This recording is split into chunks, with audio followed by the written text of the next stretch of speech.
आपण अपूर्णांकांची बेरीज पाहिली, आज आपण अपूर्णांकांची वजाबाकी पाहणार आहोत। बघा, जेव्हा छेद समान असतात तेव्हा आपण काय पाहिलं, छेद तसाच ठेवायचा आणि छेद सामायिक आहे म्हणून सामायिक जो आपण तसाच ठेवला आणि वरच्यांची फक्त बेरीज असेल तर बेरीज आणि वजाबाकी असेल तर वजाबाकी करून घ्यायची। तर 7 3 गेले 4, 4 अनुच्छेद 9। पण बघा, जेव्हा छेद समान नसल्यावर काय करायचं, काय पाहिलं आपण, का छेद समान नसताना आपण पहिलं काय करून घ्यायचं, छेद समान करून घेऊया।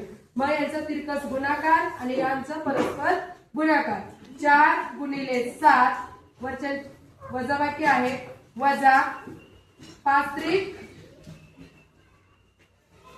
यांचा पण गुणाकार 3 गुणिले 5 आणि खाली छेद आहे तो तसाच आपण मांडून घेऊया 5 गुणिले 7। आता पुढे 7 चौक 28 वजा 5 त्रिक 15 आणि 7 5 35।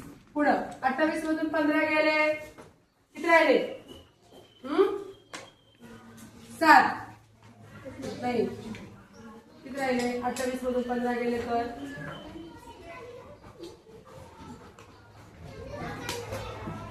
13 आणि छेद 35, म्हणजे उत्तर किती आलं, 13 अंश छेद 35। म्हणजे तुम्हाला कळालं वजाबाकी कशी करायची।